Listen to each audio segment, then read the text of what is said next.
Je vous invite à résoudre les exemples résolus dans votre livre. Dans cette partie, je vais résoudre deux exemples. L'exemple 6.3 et 6.4 qui portent sur le mouvement d'une voiture sur une route plane incurvée. Alors, on a une voiture de 1500 kg roulant sur une route horizontale plane et effectue un virage comme montre la figure. On suppose que le rayon de la courbure est de 35 mètres et le coefficient de frottement statique entre le pneu et le revêtement sec de la route est de 0,523. Calculez la vitesse maximale à laquelle la voiture peut suivre la courbe sans déraper. Alors ici, je vais considérer la voiture comme un point matériel qui se déplace sur une trajectoire circulaire. La courbure fait partie d'une trajectoire circulaire à une vitesse constante. Alors c'est un modèle d'une particule qui se déplace sur une trajectoire circulaire avec une vitesse constante. Alors j'ai une accélération centripète.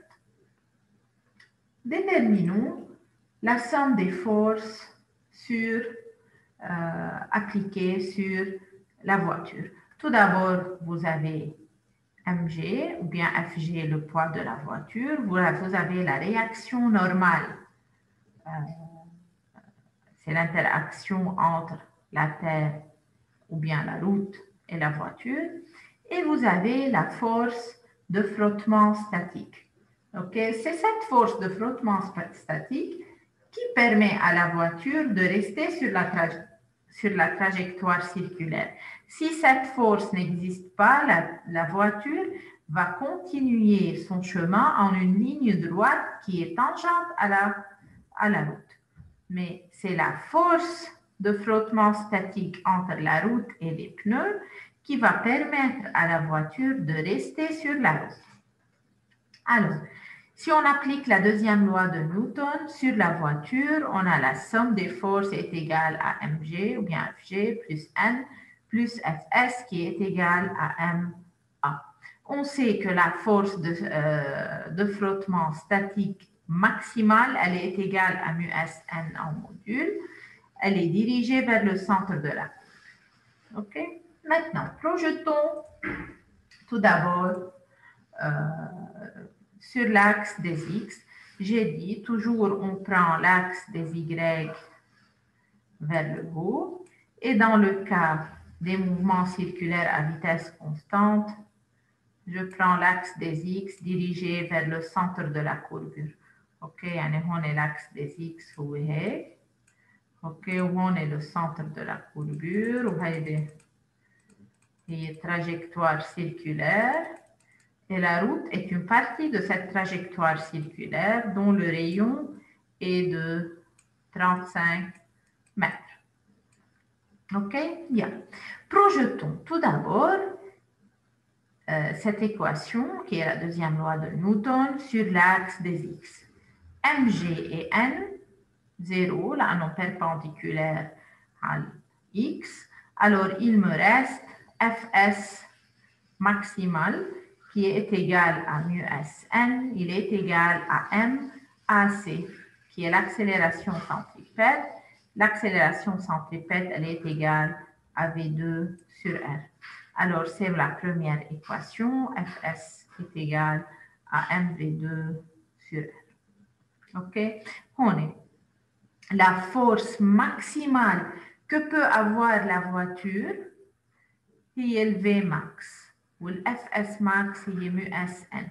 شو يعني si la vitesse devient plus grande que V maximal, la force de frottement sera plus grande que Fs maximal, alors on n'a plus une force de frottement statique, on a un frottement dynamique et la voiture ne va pas rester sur la trajectoire circulaire, elle va se déraper, ok, elle va continuer son mouvement linéairement à la trajectoire. يعني إذا كانت البارتيكول إذا كانت الفواتور هون وصار عندها فيتاس أكبر من في ماكس، شو راح يصير؟ الفورس دو فروتمون ستاتيك راح توقف، راح تكفي الفواتور avec une vitesse tangente à la courbe، راح تكفي الفواتور avec un mouvement linéaire، راح يصير عندي un frottement dynamique بعكس الفورس de la vitesse. OK? Alors, il faut calculer Vmax à partir de laquelle بيصيروا كل هول. OK? Tout le la vitesse est plus faible que V maximal, alors la force de frottement est plus faible que Vs maximal. J'ai un frottement, la voiture ne se dérape pas, elle reste sur la route. Bien. Projetons maintenant sur l'axe des Y. On Y مش X. Projetons maintenant sur l'axe des Y. Fs هي 0. بيصير عندكم N moins Mg est égal à 0 لأنه la voiture ne se déplace pas verticalement, عم تمشي بالplan horizontal. Alors, la première équation هي Fs يعني mu Sn est égal à mv2 sur R, ou une équation n égale à mg. Okay? D'après ces deux équations, vous pouvez déterminer Vmax. يعني أخذت mu S égale ms maximal. Je peux remplacer n par sa valeur, mg, et je peux déterminer la vitesse maximale.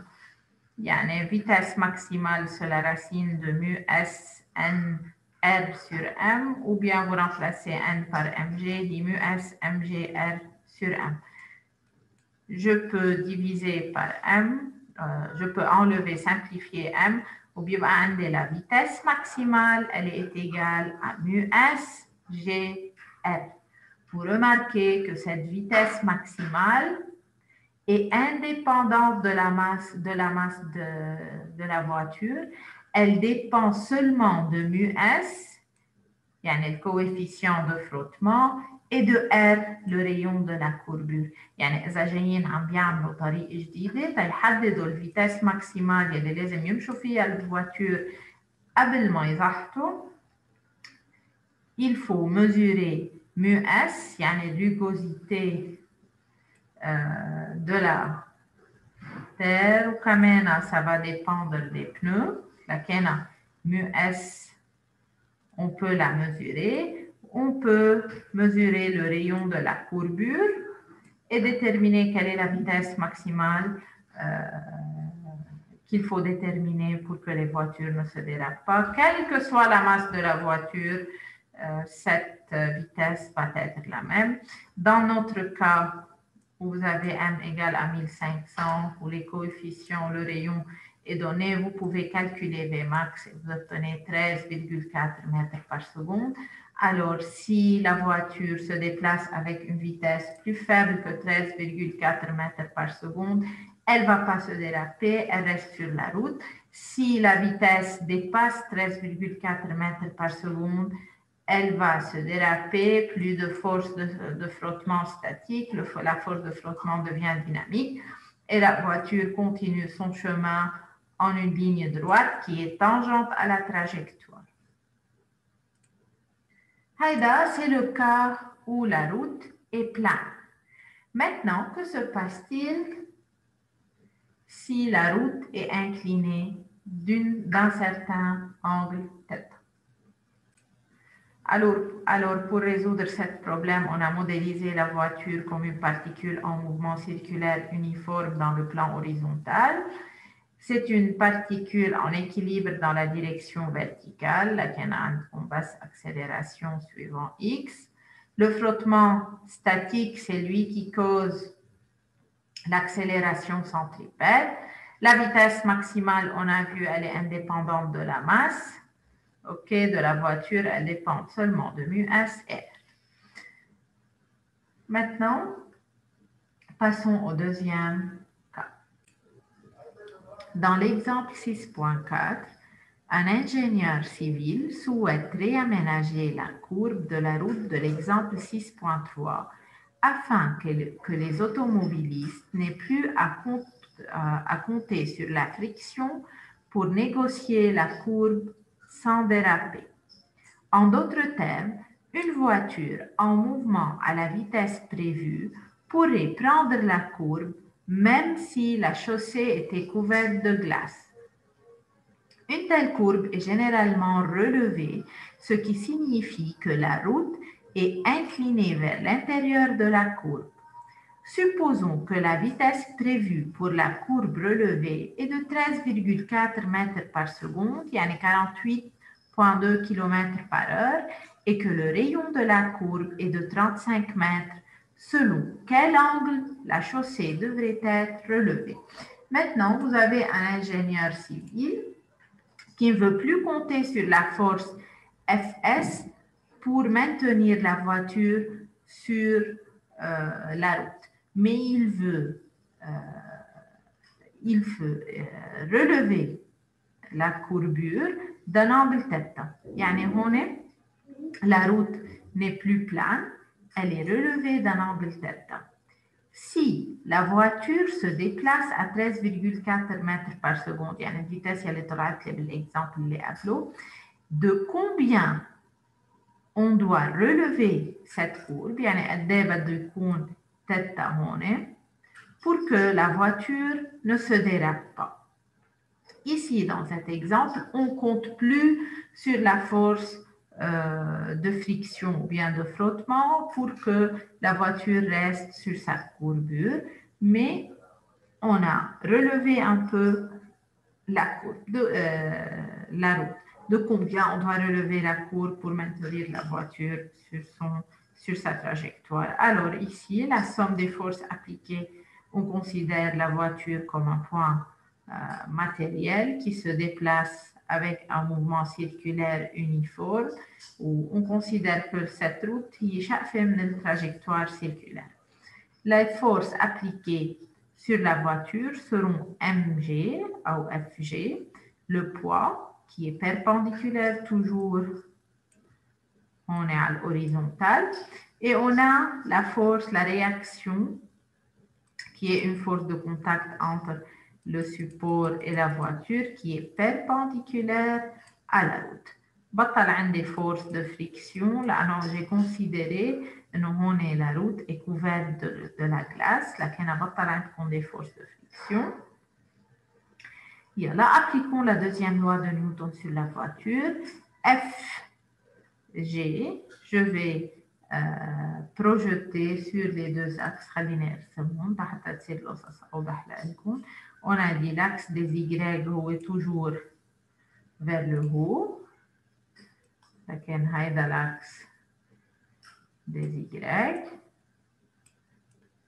L'axe des X est vers la courbure X. OK. Projetons sur X, يعني sur FR, يعني sur le rayon de la courbure. Tout d'abord, FG est perpendiculaire à l'horizontale, la projection de FG est 0. La projection de N sur X. La projection de N sur X est OK, alors c'est N sinus θ, بما انه هذا الانجل هون هو pi sur 2 moins θ. Alors c'est N sinus θ qui est égal à M à centripète, يعني mv2 sur N. Maintenant, projetons sur l'axe des Y. شو بتكون عندي؟ La projection de N هي هيدي، لكنها c'est plus N cosinus θ، لأنه هذا الأمر هون هو θ، moins mg qui est égal à 0. هون وقت عليتوا الروت، اوكي، بطلت ال N عندكم perpendiculaire، صار عندكم N cosinus θ.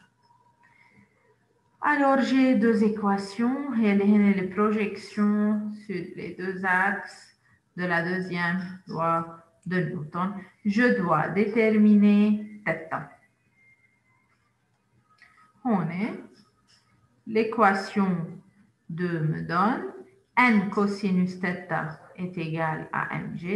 Alors, tangente θ qui est sinus θ sur cosinus θ toute là est égale à V2 sur RG. Donc, vous pouvez diviser l'équation 1 par l'équation 2. OK?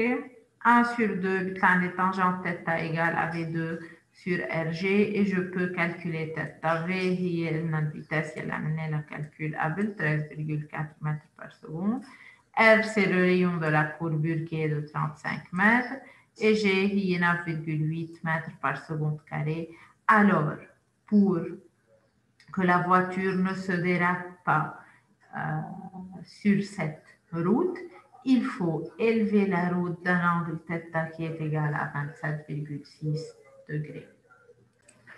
Pour résoudre cet exemple, j'ai considéré tout d'abord la voiture comme un point matériel en équilibre dans la direction verticale. يعني مش عم يتحرك sur la direction verticale. L'accélération est seulement une accélération centripète. Alors, l'angle de l'inclinaison de la main est V2 sur RG. Aussi, il est indépendant de la masse de la voiture. Il dépend seulement de la vitesse et de la rayon du courbure, qui de la valeur de G. Alors, toute voiture qui circule à une vitesse qui est inférieure à cette vitesse de 13, quelque chose mètres par seconde ne va pas se déraper. Si la voiture a une vitesse supérieure à cette vitesse, la force de frottement devient nécessaire pour empêcher la voiture de se déraper. Mais si la route est inclinée, même si vous n'avez pas de force de frottement, la voiture va rester sur la route.